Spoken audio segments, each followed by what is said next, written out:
हाय रे तेरा सौभाग्य, आज वसंतोत्सव है और हम बहुत प्रसन्न हैं। हम बहुत प्रसन्न हैं, इसलिए चुपचाप बता दे कि तूने हमारे राग रंग में भंग डालने का ये दुस्साहस क्यों किया, दुष्ट ब्राह्मण। आपके रंग में भंग डालने के लिए मुझे बेहद खेद है महाराज, पर मैं क्या करता। मेरे सामने प्रश्न था मगध की सुरक्षा का, मेरे सामने प्रश्न था भारत की सीमाओं की असुरक्षा का, मेरे सामने प्रश्न था समूचे भारत के लिए मगध के उत्तरदायित्व का। इतने प्रश्नों का बोझ अकेले कैसे उठाता मैं? यदि आपके पास नहीं तो और कहां जाता मैं? पर आपकी बात करने नहीं अमात्य, मत रोको इसे। ये तक्षशिला का शिक्षक है, देखें तो सही कौन कौन सी शिक्षा लाया है ये हमारे लिए। खुल के दृष्टता करने दो इसे।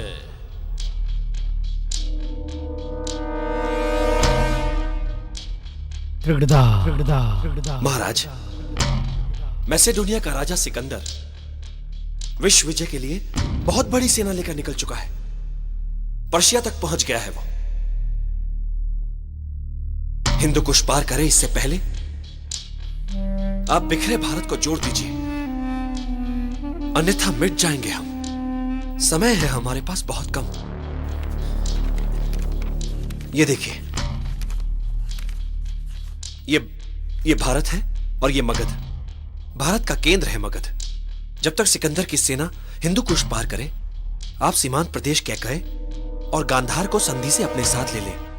महाराज, टल सकता है खतरा, बच सकता है भारत।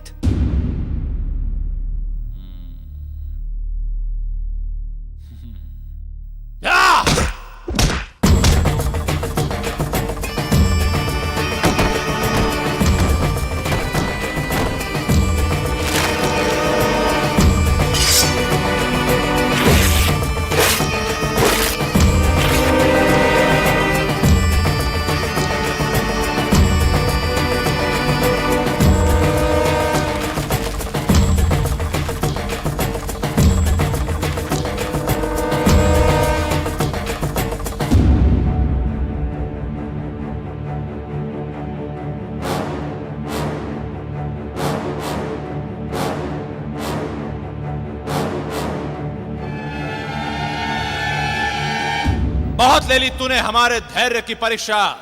अब तू बताएगा हमें कैसे करें हम राज। धैर्य की परीक्षा तो शिक्षक के सामने होती है। वर्षों बाद जब वो अपने घर लौटे तो नगर में घुसते ही उसे कर बढ़ाने की मुनादियां दिखी।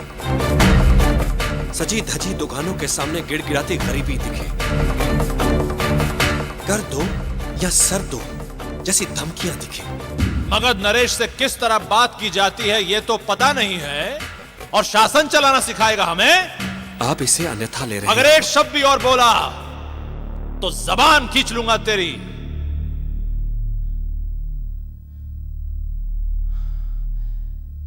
तेरी गरिमा तेरी शिखा में बसती है ना। कोई है?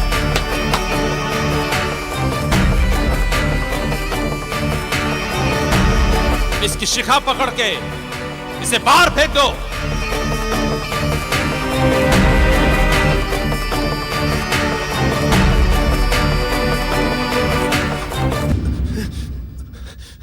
महाराज, महाराज सिकंदर की सेना का संकट अखंड भारत ही संभाल पाएगा।